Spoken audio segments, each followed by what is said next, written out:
काके ने मुझसे पूछा सर कितने घंटे पढ़े, मैंने कहा गर्लफ्रेंड है तुम्हारी, बोला नहीं, हमने कहा नहीं बताएंगे। वो बेचारा मैनेजमेंट के पास चला गया, मैनेजमेंट को शिकायत कर दी, मैनेजमेंट ने तुरंत मुझे पेपर में लिखा अर्जेंट बुला लिया। हम समझ गए कोई कांड हो गया है, क्योंकि पिताजी मेरे कहते थे कि जब कर्म कम पड़ने लगे तो कांड करना शुरू कर दो, पर कुछ करो जरूर। मैनेजमेंट ने बुलाया, बॉस ने बोला यार मुझे तुम क्या उल्टी सीधी बातें करते रहते हो। मैंने क्या हुआ सर, उन्होंने कहा तुम इसको कह रहे हो गर्लफ्रेंड बनाने के लिए। अरे मैंने कहा नहीं सर, इसने मुझसे पूछा कितने घंटे पढ़े, तो मैंने इससे पूछा तुम्हारी गर्लफ्रेंड है, इसने कहा नहीं। मैं इसको सिर्फ एक एग्जाम्पल देना चाहता था, ये बगल में तालकटोरा स्टेडियम है, सुबह 8 बजे लोग आते हैं, रात में 8 बजे जाते हैं, वहाँ कोई टाइम वाइम नहीं पूछता। स्वामी विवेकानंद से पेरिस में एक संत जी ने कहा भैया विवेकानंद, बोले जी महाराज, तो बहुत बोलते हो तुम आत्मा बोलते हो, परमात्मा बोलते हो, धर्म पे बोलते हो, शास्त्र पे बोलते हो, तुम तो शून्य पर बोल के चले आए अमेरिका में।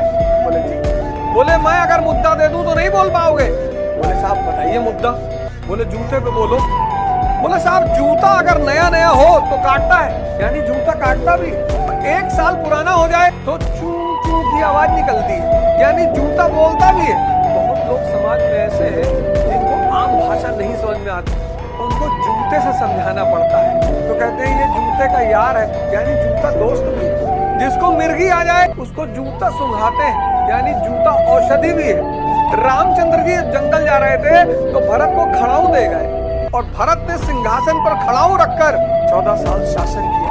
जूता राजा भी है। तुम्हें डिसाइड करना होता है कि तुम क्या करोगे, तुम डिसाइड करोगे, तुम, कोई दूसरा डिसाइड नहीं करेगा। ये किसी के चक्कर में मत रहना कि कोई तुम्हारे लिए कुछ करेगा।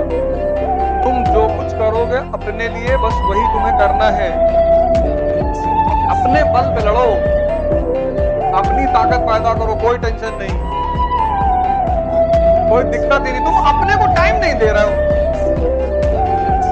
तुम सोच रहे हो दूसरा मुझे पढ़ा देगा, दूसरा मुझे नोट्स दे देगा, दूसरा ऐसा कर देगा, कोई कुछ नहीं करेगा। मेरे दोस्त, उनका बेटा चाइना से आया पहली बार, क्लासमेट है, मतलब दोस्त तो नहीं कह सकते। तो he came to my house with a packet of cigar, that to open. कि अवध हमारा लड़का तेरे लिए लावा है। मैंने कहा बेटे को भेजना शाम को, कुछ जरूरी असाइनमेंट देनी है उसको 100 करोड़ की। हाँ अरे बिल्कुल। शाम को आया, मैंने कहा किताब ले आते ना तो तुमको दिल से लगा लेते, सिगार की पैकेट भेजो वो भी खुली हुई, जिंदगी में कभी मिलने मत आना और किसी काम को लेकर मत आना, तुम्हारा काम रोक देंगे नालायक। अरे नहीं चाचा जी, हम सोचे आप पीते, हम पीते तो बहुत कुछ है, कहाँ तक भिजवाओगे।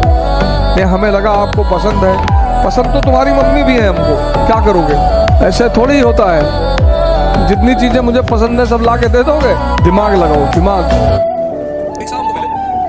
दाढ़ी बना लेते, क्यों अच्छा नहीं लग रहा, शादी करोगे? नहीं नहाते भैया सुबह उठ के, साफ कपड़ा पहनते, अच्छा लगता है।